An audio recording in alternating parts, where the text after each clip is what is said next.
Alam nyo ba na mayroong mga halaman na tinaguriang coin plants? Ito yung mga mayroong dahon o bunga na napakabibilog po ng kanilang mga dahon na sumisimbolo at nagre-resemble sa coins. Maganda dahil nag-iimbak po ito ng tubig sa kanilang katawan. Kahulugan po nito ay pag-iimbak din ng kayamanan. Isa rin po sa maituturing na coin plants. Meron po tayo ditong variegated. Hello everyone! This is Sir Misunao, Pini Dino Park and Eco Garden, and welcome back sa ating channel.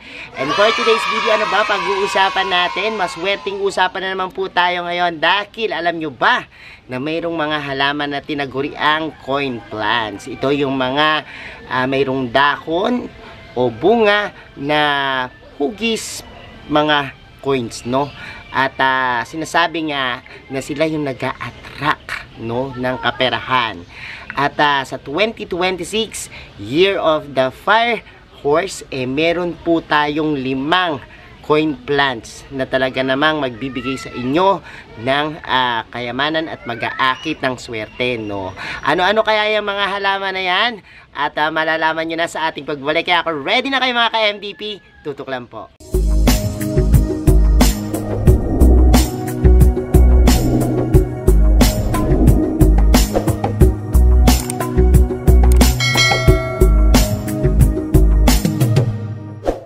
And we're back mga ka-MDP. Nakakita na ba kayo ng mga halamang mayroong bilog na dahon katulad nito?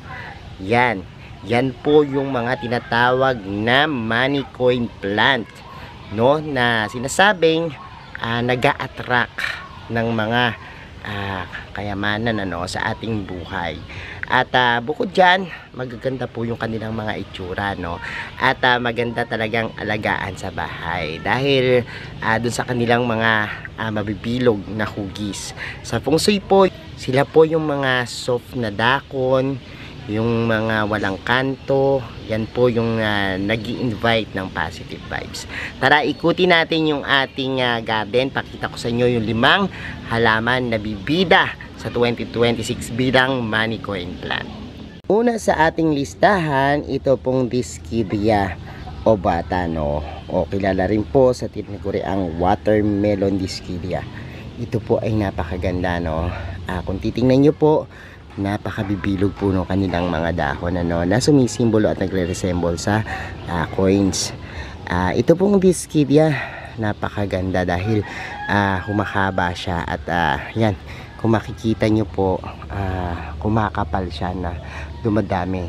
Kung nakita nyo po yung manaog kairog, parang kapatid niya po yan, kapamilya niya, mahaba rin po, nagkakaroon po ng mga aerial roots. At ang kagandahan po niyan, kapag halimbawa po yung kanyang aerial roots kumapit po dun sa mga puno or sanga, ay makikita niyong dumidikit yan, at doon po siya nagkakaroon ng tsansa na magkapit, para makakuha ng nutrients at makakuha po ng enough na kakailanganin niya sa pagpapalago. So ito pong ating tinatawag na Dischidia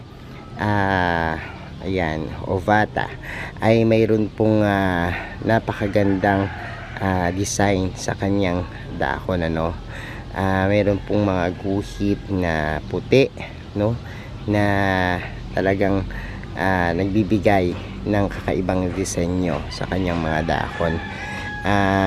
Yung kanya pong kulay naman, na kapag medyo bata-bata pa po ay nagkakaroon ng pinkish at parang madilaw-dilaw yung dahon. Kapag naman po talagang matured na, green po na dark, na masaya rin po yung kulay.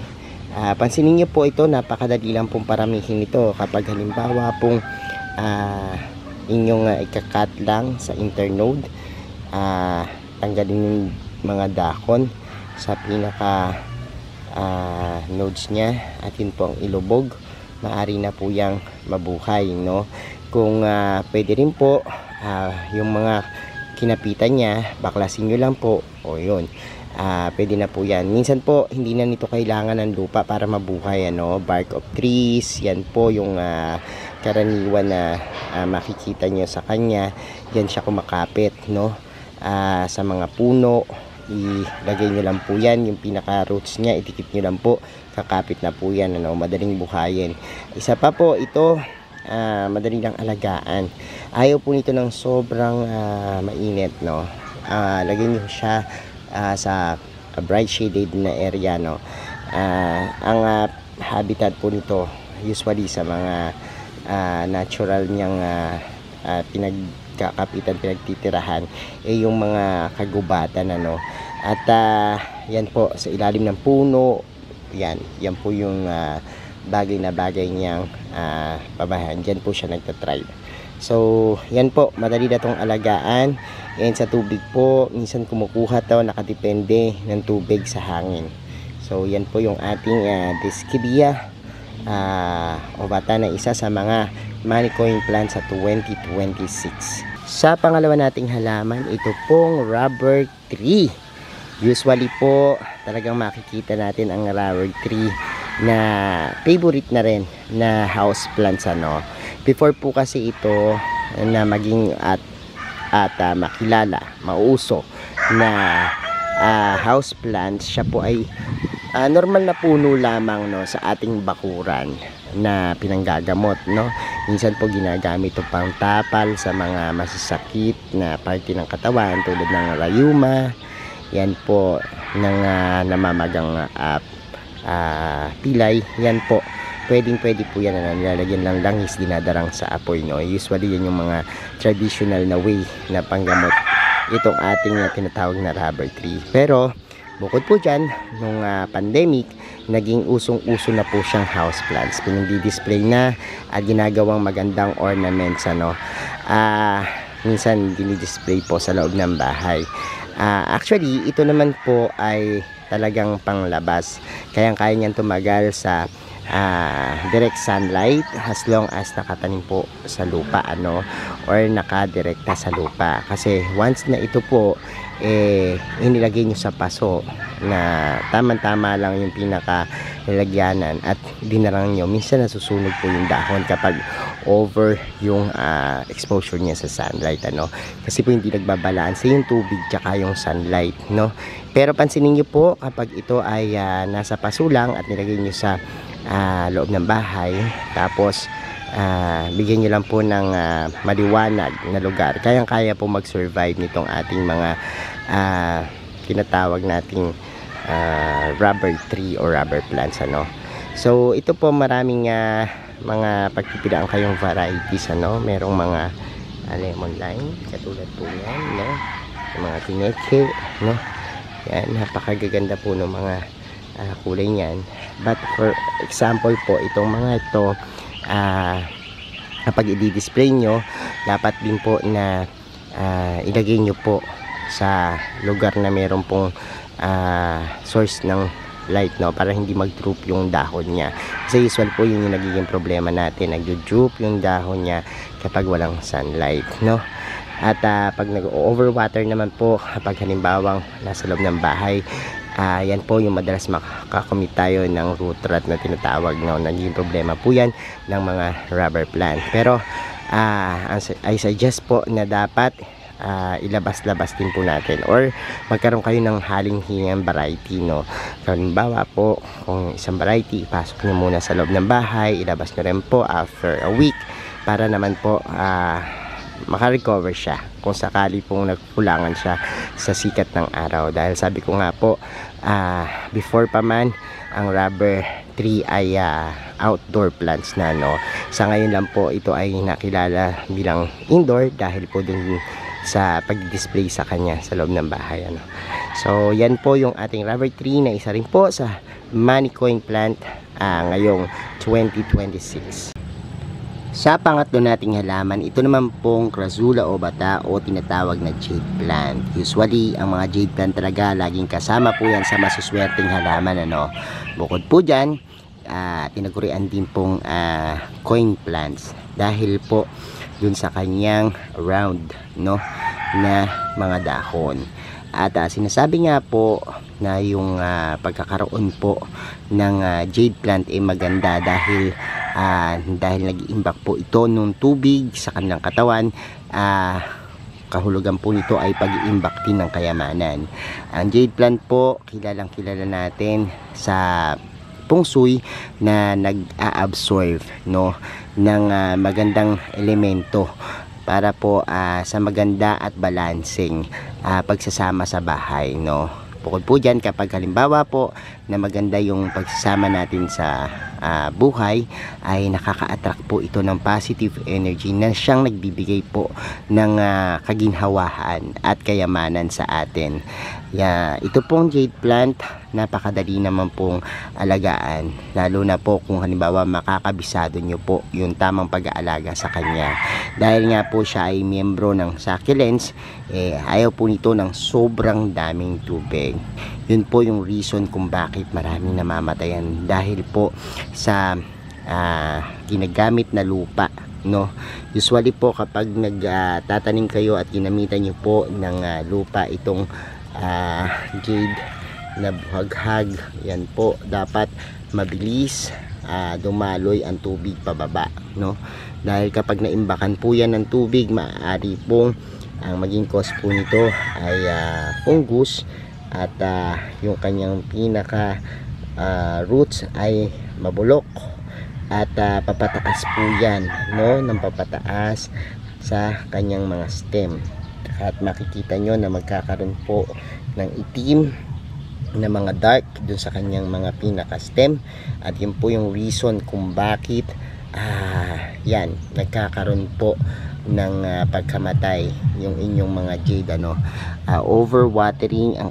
karaniwan po na nagiging sanhi ng pagkamatay ng ating mga jade. Kaya po make sure na ang inyong jade ay natutuyo yung lupa, at the same time po nabibigyan ng enough na sunlight, pwede rin po ito sa loob ng bahay, kaya lang po dapat po ma-maintain natin yung pagkatuyo ng kanyang lupa at mabigyan siya ng enough na lights, na manggagaling sa bintana or sa pintuan. Kaya po dun siya magandang ilagay. Ito pong mga jade, napaka simple lang naman po. Kung halimbawa pong sa loob ng bahay ilalagay, make sure lang po na meron pong dadaanan yung sinag ng araw. Pero kung wala, maaari kayong gumamit ng grow light, at kung halimbawa naman po na nasa labas, make sure naman po na safe sila sa ulan, o meron pong bubong, maaring sa terrace, maaring pong meron po kayong lugar sa inyong bahay na nakakatagos yung pinaka araw sa pinakabubong. Katulad po dito sa greenhouse namin, ayan, shaded po siya na net, yan, and kita nyo po meron pa po siyang talagang pinakatrapal, na tumatagos po yung pinaka sunlight papunta po dun sa ating jade plant, para po mabuhay. So safe siya sa ulan, pero nakakatagos po yung sikat ng araw para po sa totally na pagbuhay ng ating jade plant, kasi po kung halimbawang hindi healthy yung plants, useless din po yung makukuha nating simbolismo sa kanya, Sabi nga po sa feng shui, bawal na bawal yung may sakit na halaman at patay na halaman, dahil kapag meron kang patay na halaman or meron kang halaman na may sakit sa bahay, yan po ay kamalasan, So yan po, para mas mapaganda yung inyong swerte na matanggap, kailangan manatiling healthy po yung plants nyo. Sa pang-apat nating halaman na coin plants para sa 2026 Year of the Fire Horse, maganda po dahil yung pong Fire Horse kilala po sa pagiging aktibo, sa year na talagang innovative, at sa year na pagiging matibay. Katulad po ng susunod nating halaman, ito po yung tinatawag na copper spoon, o mas kilala rin sa tawag na silver coin, Ang coin plants po na ito ay maganda sa Year of the Fire Horse dahil po yung kanya pong pinaka yan, bilog na dahon at yung kanyang sang matitibay, yan po na matitigas ay talagang umaayon po sa elemento na kaugnay sa Year of the Fire Horse, no? At maganda po ang mga dahon nito, bilog-bilog na sa una animoy mga silver na coins, ano? Pero pag nag-transform po siya dun sa parang gold na kulay, yung copper, ay minsan nagiging kulay gold din, ano? Copper spoon dahil nga hugis spoon yung kanyang pinaka dahon, ano? Pero mabibilog din siya. At sinasabi nga po na pag nag-convert po yan, yung kulay niyan, yan, parang animoy mga gold din po, ano? Kaya po, ibig sabihin yan ay pagyaman. Isang uri po ng succulents pero matibay na matibay, no? Dahil po doon sa kanyang matibay na pinaka stem na nagiging wood. Isa pa rin po nito na sinasabi ay lakas at sandigan na katulad po ng pagkaka-describe sa fire horse, no? At nagkakaroon po kasi siya ng mga roots na tumitigas eventually at nagiging tukod, no, nung halamang ito. At yung pagtukod po niyan, ibig sabihin po niyan ay pagiging matatag ng inyong financial aspect, no, sa buhay, yung inyong pong determinasyon na mas mapaunlad pa yung inyong wealth. Yan po yung nagiging pinaka protector, no, yung pong ugat na dumadaloy po dito at nagiging pinaka support niya eventually ng halamang ito. So yan po yung ating napakagandang silver coins or tinatawag ding copper spoon. At sa huling-huli po nating halaman, alam nyo po ba na ang mga oregano ay isa rin po sa maituturing na coin plants, ano? Meron po tayo ditong variegated oregano, no? At sinasabi nga po sa feng shui na kapag halimbawa po ang ating mga halaman ay napapakinabangan o maraming benepisyo, sila po ay masuswerte. Tulad po ng oregano, sila po ay ginagamit natin minsan sa paggamot, no, ng iba't ibang sakit tulad po ng ubo. Kaya po itong oregano ay isa po sa maituturing natin na coin plants na talagang beneficial, no, pagdating po sa mga health benefits. Ito pong oregano usually po napakadali lang alagaan, ano. Kapag halimbawa pong meron kayong oregano at mayroong stem, ay ikat nyo lang po at putulin at inyo pong ilagay po sa pinakalupa, tutubo na po agad yan. Madali pong magparami ng oregano.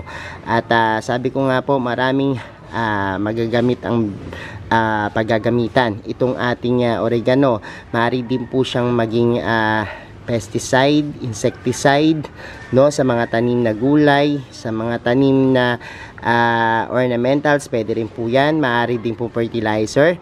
At ito pong oregano, kapag halimbawa pong nilagay nyo po sa hinalo sa tubig, or maaari pong pisain lang at ilagay po sa ating iba't ibang parte ng bahay, maaari na po yung repellent sa lamok, no? At yan din po ay maituturing na repellent din po sa evil spirit or sa mga negative energy. Kaya naman po itong coin plant na oregano, dahil po dun sa kanyang round din po, ano, mabibilog na mga dahon, ay itinuturing po siya na pera o wealth, ano. Kaya nag-a-attract din po siya ng kayamanan. So this is oregano na talaga namang madaling hanapin, ano. Kahit yung green po nito, marami po kayong makikita niya na nag-aalaga. Maaari po kayong manghingi. Kung wala pa kayong oregano, simulan nyo na po, kasi sa 2026 isa po siyang money magnet, no, dahil isa rin po siyang coin plant. So ayan mga ka-MVP, napanood nyo na po yung ating vlog at nalaman nyo na po yung 5 coin plant for 2026 ano. Pero paalala lang po, ang ating kapalaran pa rin po ay nasa ating mga kamay. Kung hindi tayo kikilos sa tatamad-tamad, walang mangyayari sa ating buhay ano. Ugaliin pa rin pong magsipag at manalangin sa Diyos. Sabayan natin ang pagkilos. Ang ating pong kasipagan at pagpupursige, yan po ang magdadala sa atin na maabot yung mga pangarap natin at pinimithi sa buhay. Maraming salamat po sa inyong pagtutok ngayong araw na to. Sa mga hindi pa po nag-subscribe sa ating YouTube channel, kung bet na ba po ganitong usapan, plants and gardening, mag-subscribe na po kayo. No? Huwag niyo pong kalimutang i-hit yung notification bell para laging updated sa aming latest uploads. Pati po sa iba't iba nating social media accounts, sa ating TikTok, Instagram, Facebook pages. Search lang po Hermes Sunao or Mini Dino Park and Eco Garden. Makikita nyo na yan. Salamat ng maraming mga ka-MTP, and this is Hermes Sunao, nagsasabi sa inyo ng happy planting. Bye!